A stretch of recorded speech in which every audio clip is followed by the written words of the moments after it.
Morning, everyone. As you just heard, I'm here in a couple of capacities today. I am a partner of FASC, and I'm pleased to be here representing my partners from across the country who are leaders in the infrastructure space and who are members of our Global Infrastructure and Projects Group.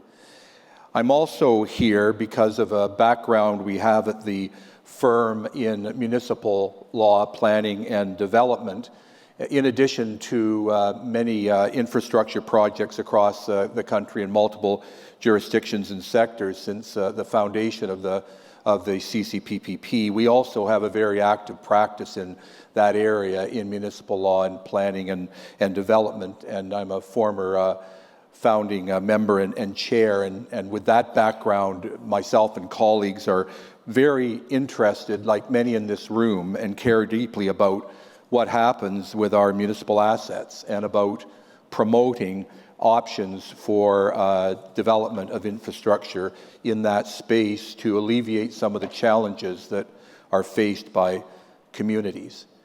So I'm very pleased and privileged here to be here as well in my capacity as chair of the Council's Municipal Engagement Advisory Group, or MEAG as we call it, with many other hardworking members of the MEAG group who are members of municipalities and of the industry from across the country.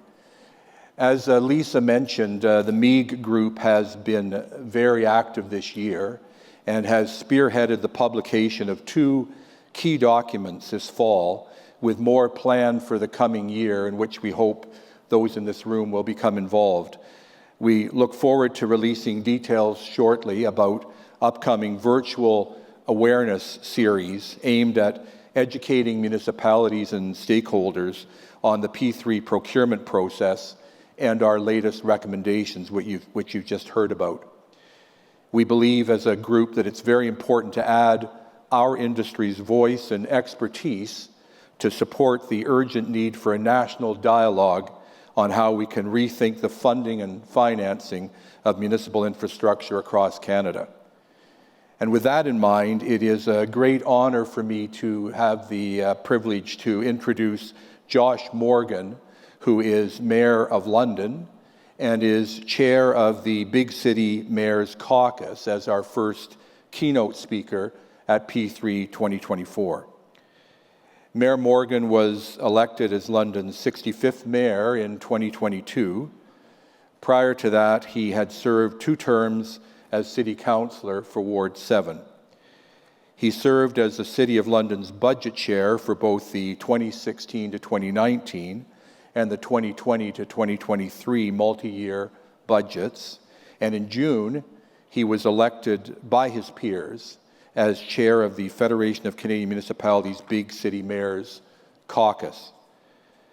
This caucus brings together mayors from 23 of Canada's biggest cities, offering a forum for policy development on a range of issues affecting our largest centres. And through the Federation of Canadian Municipalities, the Big City Mayors Caucus partners with the federal government to achieve nation building through city building. Mayor Morgan, we're very grateful that you accepted our invitation to speak. We look forward to hearing your comments on the Federation's Municipal Growth Framework for a new and more equitable way to fund local governments. Please welcome Mayor Morgan to the stage. Thank you. Well, thank you very much, Tom. Really appreciate the introductions. Bonjour, hello everyone. It's my pleasure to be here this morning. Tom, you could have just said small town guy from Plympton Township, Ontario, and I'm not sure how I ended up being a mayor of a big city or being the chair of the Big City Mayors, but life throws interesting and unexpected things your way, and I'm very honored and proud to have the privilege to serve in the capacity that I do. And I'm happy to address such a large gathering of private sector suppliers, government representatives, and industry experts at what is a crucial time for Canada. More than ever, our infrastructure needs are growing. More than ever, our existing infrastructure is aging. And more than ever, we need to find innovative solutions to ensure that Canadians can rely on local infrastructure that continues to contribute to our daily quality of life. And more than ever, we need to give ourselves the means to plan, procure, and build the next generation of infrastructure that this country direly needs. Public-private partnerships are an important part of the answers to this major challenge. That's true for my city of London, Ontario, and for the big cities that I represent as chair of FCM's Big City Mayors Caucus, but also for small and medium-sized cities in every community across this country. Our country has recently seen the greatest jump in population in over 60 years. This has come at a time when the share of infrastructure that a municipality is responsible for has never been so great. New numbers were released last month from Stats Canada that confirm that 62% of water and transportation infrastructure now rests on municipalities' shoulders. These are the assets that Canadians rely on each and every day, so we can get to work, so we can have goods transported, and we can ensure that Canadians have clean drinking water, amongst other essential things. These are vital building blocks to a functioning society and economy.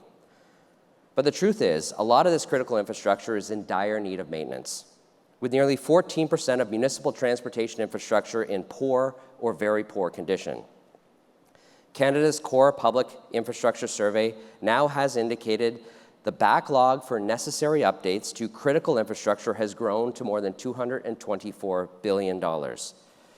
This is the picture we're confronted with: an increased population, aging infrastructure, and a growing proportion of municipal assets to maintain. So now is the time for bold action to face this unprecedented challenge. Canada is a country that has not forgotten how to build big and how to build for the long term. Just look at what we've accomplished with P3s in recent years. These have ranged from the most ambitious projects for bridges and highways that this country has seen built, right down to the countless number of smaller but equally as important projects, like London's announced partnership to build 50 highly supportive housing units using pre-existing buildings, a partnership between developers who bought an old and aging seniors' home, and now we are converting that to supportive housing to not only serve our housing needs, but those who desperately need wraparound service supports. In London, I've also, through strong mayor legislation, had our staff bring forward our surface-level parking lots to seek new private partners, to say, instead of just having parking on these spaces, we can have parking and we can unlock the air rights above it and have housing too. Our new City Hall, we are going to put out an RFP for partnership on our City Hall campus. Rather than try to build a building alone, we're going to seek private sector partners who may want to build housing or bring other infrastructure to the lands that we own municipally. These are just a few examples of what my city is doing to try to solve our infrastructure challenges, meet our housing needs, and do so with private partners. Because one thing's for sure, it's Canada's contracting firms, engineers, designers, and suppliers who can help provide the expertise, quality work, and experience to bridge the gap between where we are and where we need to be. Another thing we know is that public-private partnerships have a very important role to play in all these processes, because we can work together to plan better, to procure better, and to build better. P3s are about partnerships, and so are municipalities, and we always have been.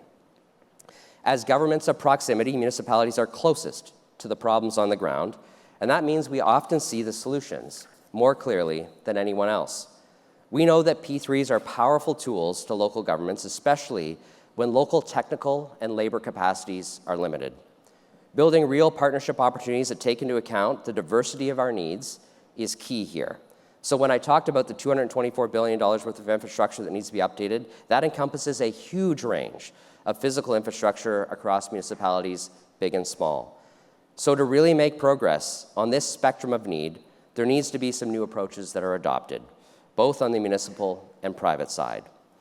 Yes, municipalities should be open to explore new financial solutions and must get better at procurement, planning, and monitoring projects efficiently. However, experience shows us that one of the key challenges to pursue more innovative financing and procurement is that the return on investment diminishes with smaller projects. Additionally, we know that investment risks can increase. Municipal infrastructure does not always fit that description of promising a substantive financial return, but it does deliver huge social value and thus justifies funding from all levels of government. Think about our parks and our fire halls and our local civic centers. places that make communities communities. This is where the private sector must play its catalytic role, and why federal funding is needed and will be needed as we reimagine the fiscal arrangements between all orders of government. In its current setting, this creative and flexible partnership of private sector businesses will help us fill the gap and help us deliver on the social value we need. Municipalities need partners and investment vehicles that are flexible in deploying capital that respects the debt capacity of municipalities of all different sizes. We need to learn from the partnerships and models that have worked, and I salute the CCPPP for their work on that, and note the options they put forward in their just published guide for municipalities. Ultimately, I think we need to remember how P3s can work, but also focus on new approaches for the more complex situations where perhaps they haven't in the past. So FCM and its Big City Mayors Caucus has been advocating for some time that Canada needs its municipalities to be empowered to be more self-sufficient. And in doing that, measuring success rather than process is vital. As I mentioned, local government is the closest to the big issues right now, like infrastructure and local service provision.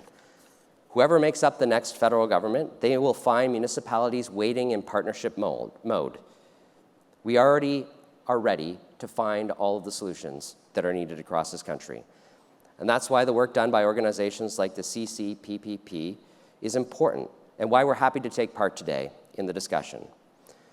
But it's important to note that the overall level of financial support that municipalities currently have is insufficient to provide the adequate public infrastructure over the long terms. For that, we really need to rethink how municipalities are funded, and FCM has done just that. The solution we're advancing is called the Municipal Growth Framework. And I want to be clear on this. We're not talking about new taxes. Rather, this framework is about using the existing tax base and every dollar in Canada to its fullest potential. The CCPPP has publicly recognized how important this framework is to Canada's future, and we appreciate the Council's support.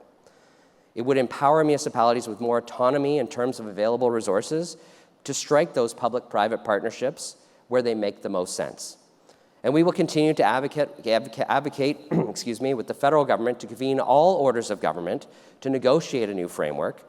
We will also promote federal support to help P3s become a more effective tool when relevant for all Canadian municipalities. That vision of increasingly successful P3s in the coming years is important for London and for cities and communities across Canada as a whole. The need for infrastructure renewal will resound across this country in the years to come. That's why the need for us to plan, build, and procure as efficiently as possible is so vital.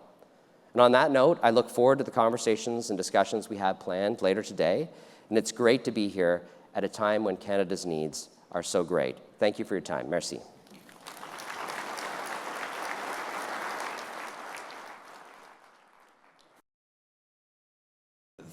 We have time, and Mayor Morgan has kindly offered to answer any questions that anyone has arising from his remarks or generally from your work in the area of municipal infrastructure or some of the work the council's done. And the system is set up to send your questions through the P3 2024 app. So please think of your questions, and we'd be very interested in sharing them. Just to get the ball rolling, you mentioned some of the areas in London where you've looked at P3s and think areas of innovation. Can you elaborate a little bit more on some of those examples and what role you see P3s having in innovating and delivering infrastructure? Yeah, certainly. I gave a couple of examples when I spoke about us trying to unlock innovation and approach things differently. I think you've seen municipal governments in the past try to do it all alone. And as you saw from the Abacus data survey, certainly we're not financially capable of doing that, and nor is it the preference of Canadians. So, trying to unlock innovation by seeking private partners for our infrastructure projects is one way that we've done it. The other thing we've done is when we built municipal infrastructure in London, we tried to do so with the thought of partnering. So one of the things we did with our wastewater treatment plant, and I'm not an expert on this, but we actually created a system where there were a series of laboratories that could access raw sewage and then put the processed sewage back to the head of the plant, so that private partners could come in, research institutions, universities, others could come in and actually work with some of the material, test different approaches to treating it, and then put it back into the plant at the head. And so that's just another example of us trying to think forward to say, when we're building these municipal assets, should we be thinking of having that lens of empowering private sector innovation, and what partners can we be in the research and development of new solutions that then municipalities will ultimately benefit from? And do you see any interest or a growing interest across the country with the mayor's caucus in this sort of innovation? Yeah, I think, well, the great thing about mayors and the FCM and the Big City Mayors Caucus is many of us have the same challenges across the country. I mean, we have different jurisdictions, different provincial rules, but the fundamental challenges that we face are the same, and resource restrictions are certainly some of the most common. And so the great thing about FCM is we can share ideas that work with each other. I always said, you know, one of the greatest things I got from going to FCM conferences when I was a counselor was I could steal all of these great ideas from across the country, bring them back to London, and then seem really smart and innovative, right? But really what we're doing here is sharing best practices across the country. So as we do things new, and some of the things that London is trying, you know, as we find things that are successful, others will replicate it. When I actually gave my State of the City speech and I talked about opening up our surface level parking lots, Mayor Guthrie from Guelph, who came down as a guest for my speech, was sitting in the front row. And after I walked down, he was like, "That's a great idea. I'm stealing that in my State of the City speech." And then he got more credit for me than in the media than when he announced it than I did. So it always works that way. Yeah, but that's the type of thing that makes these organizations great. Is we'll share best practices when we find things that work. We share that across the country. One of the areas, obviously, we always hear about and many are focused on in the country is housing, affordable housing generally. Do you see any role for innovation in that area, or have you experienced any innovation in that area for affordable housing? Yes, we have. You know, there's a couple of areas on housing where we've needed large-scale partnerships between public, private, not-for-profits to redevelop what was old hospital and provincial asset lands. We have two main sites in the City of London, the Vision Soho site, an old hospital, and then the old psychiatric hospital out on Highbury. The old psychiatric hospital is now going to be 8,400 units of housing over the next 20 years. The Vision Soho is a multi-partnership model that involves a whole bunch of public and private sector partners and not-for-profits to bring forward a whole range of housing. So not just market rate rents or just below, but also market housing with wraparound service supports, deeply affordable housing. And we can't do that as a municipality alone, but we can, so we basically bought the land from the province. We created the incentives to clean up some of the brownfield land there. We partnered with some financial supports, and we unlocked the innovation of all those partners to do something really cool. And my favorite, which I talked about recently, is when 4 developers in our community went forward and bought an old seniors home that was not being used anymore and said, "We know you need supportive housing in this city. We'd like to partner with you, having bought it, to bring that in." And so now we're moving towards creating 50 highly supportive housing spaces with that. Indewell, a great organization, is going to be the operator of it, and we're starting the refurbishment of that with municipal dollars to help with the capital costs of refurbishing it. Indewell will seek provincial dollars for the operating costs, and the private partners are going to unlock their investment value purchasing that, and then go find another one, and we'll continue along the path. So that's the type of thing that we can do, and they can fix up that building at a way better cost than we can, because they're in the industry and doing it all the time. You know, that's something that a municipality just wouldn't do on its own at the same sort of cost or efficiency. Obviously, this is an area of interest for people in the audience, because you just see a question has come in about what incentives can motivate private housing companies to build more affordable housing with infrastructure. So you've touched on some of those, de-risking, sharing the land, et cetera. Was there anything else that comes to mind? Yeah, so I mean, the tools are different across the country. So, you know, for those in Ontario, and I hate to exclude others, we have the ability as municipalities to create CIP programs, so community improvement programs within specific geographic jurisdictions, where we can unlock and partner with private sector in a different way. So we can create development charge waiver programs or financial incentive programs. We've done so in the City of London for industrial partnerships, for brownfield cleanups, and then for intensification on housing within key areas like our downtown core, our transit villages, and our transit lines.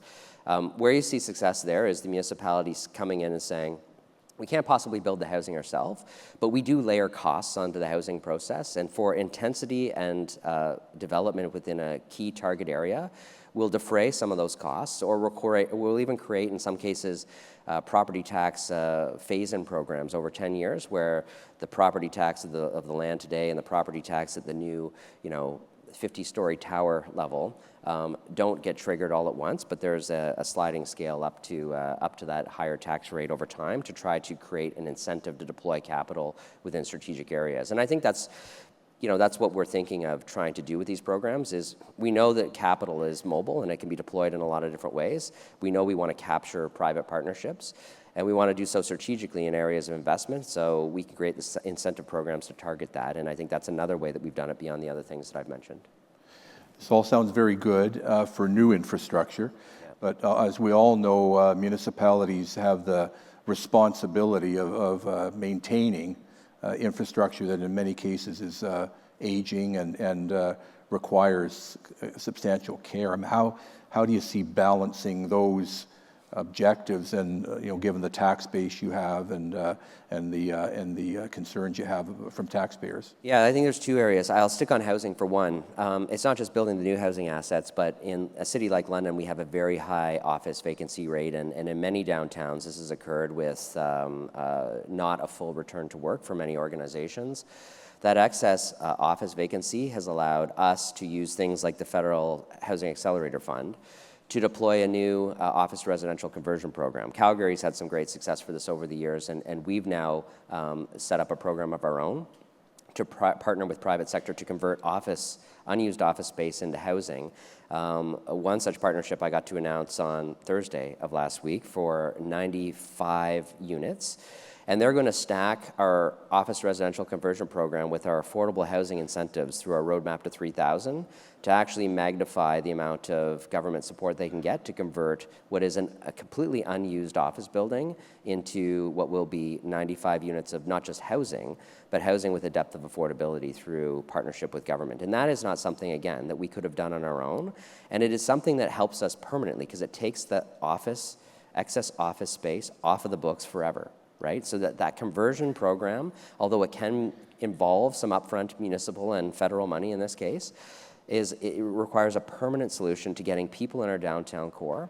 And if you're not going to have people work there, you can have people live there. And so one of the key strategies that we have is as much of the conversion of space to get more people living downtown as we can, as well as unlocking new lands for new development down there, because that's really critical. And I mean, there are many other examples of the ways that we could do this, but on the housing side, that's a good example of one. And then leaving it to others to operate and maintain over the coming years. That's related to one of the questions we also have here about a bigger role for the private sector, perhaps, to take on operations and maintenance of assets going forward. Do you see some role for that? For the private sector to take on the operating, for sure. I mean, there's different structures in place. And what I've seen in our city is private development-based entities and others partner with not-for-profits and then operate a building together, right? Because the expertise on the development community side in conjunction with the expertise of the not-for-profits in providing not just housing but services and a depth of affordability has been a really interesting and cool partnership that I've seen in the city where the city does not need to be the one operating these things at the end of the day. I mean, we have other models that we've deployed that are more traditional. Anybody who's been to London knows that we have a phenomenal arena with a great hockey team. And that is a partnership that was 20 years old, required an upfront municipal investment, has been operated by a private operator for many years, and on a sliding scale of conversion of ownership. We've recently done a new municipal investment and a renewal of that agreement into the future because it's been so successful. We've put in new refurbishment money. Both of us have come to the table, the municipality and the private operator, with actual capital dollars to provide improvements to this arena and a commitment to carry forward in the future. And so, I think that these things work best when they're in partnership. And the reason why we were able to renew that is because we were very clear about each other's needs, each other's desires, their need to generate a rate of return that is acceptable to them, and our need to have a functioning public asset in our downtown without giving up maybe complete ownership of the land, but giving up a lot of decisions over the building. For example, the naming rights, right? The council had final approval of the naming rights, but ultimately the revenues from that go to the private operator. And so there's this wonderful partnership model that we've been able to develop that has been renewed now that required a lot of work and a lot of discussion to create in the first place. But it's been highly successful, one of the most successful capital projects we have in our city. One of the challenges I think we experience here in this room is the number of municipalities there are across the country, and the fact that they may all be wanting to do things at the same time. Obviously the federal government can coordinate its projects, the respective provincial governments can coordinate and prioritize their projects. Do you see any issues in terms of municipalities coordinating their projects to make sure that what needs to get done gets done and done in a way that is collaborative? Yeah, this is one of the challenges that we talk about with the new growth framework and this is why I say we're not asking for new taxes. There is an unequal distribution of who generates the revenue and who has to maintain the infrastructure across this country, and municipalities have more of the share of the costs and less of the share of the revenue tools than exists. Why does this create challenges for us? Because when the federal and provincial governments create programs, and they love creating programs because by creating programs you get to cut ribbons, you get to announce the big dollar number, you get to put a lot of strings in, and then we get to run and try to apply for them.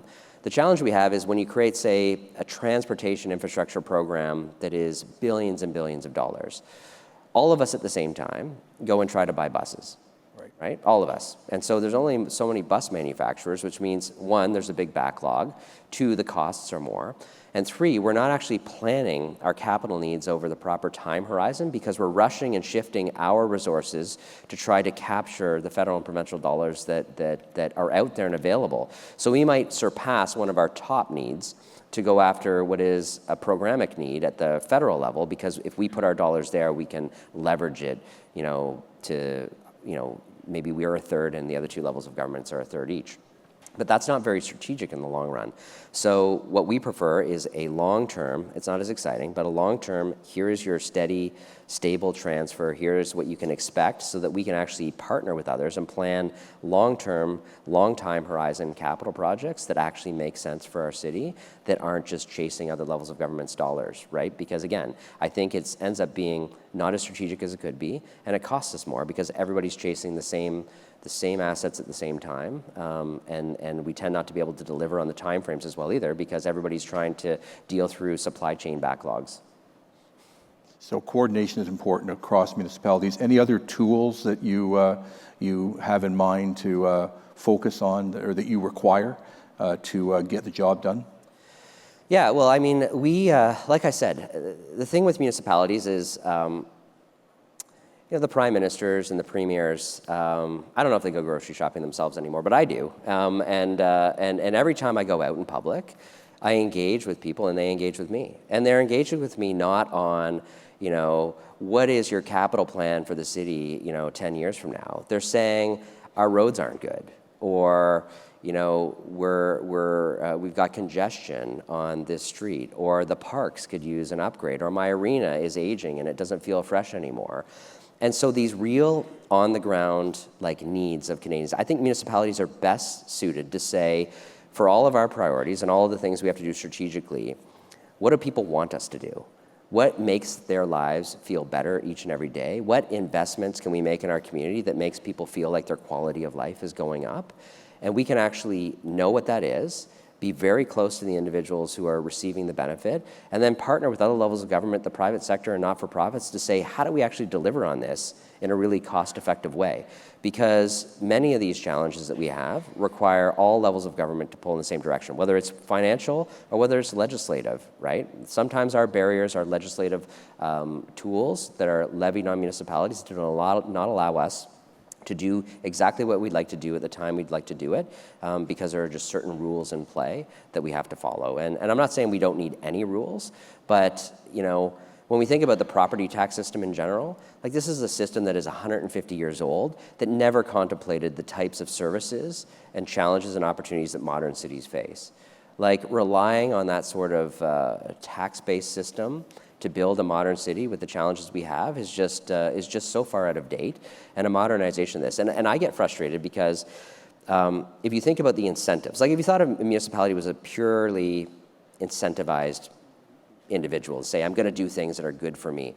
If we wanted to raise our revenues, if we want economic growth, wage growth, like none of that actually benefits us. We don't see a direct return from income taxes or sales taxes back to municipalities. We get property taxes, we get user fees, and we get grants from other levels of government. That's pretty much it. So we're either going out and sprawling and building a bunch of housing that we can't possibly maintain to try to drive up property taxes, or we're raising user fees on people who don't want to see them raised, or we're begging for investments from other levels of government through whatever programs they have, because we simply do not have modern-day revenue tools that reflect what growing cities, growing economies, and an expanding population would usually return to a government, right? Federal, provincial governments' coffers get filled up as we see population growth and economic growth. Municipal governments stay the same unless we build more housing or we get more money from other levels of government or we raise more fees. That's just not a way a modern society should be organized financially, and I think we could do a lot better with the responsibilities that municipalities have.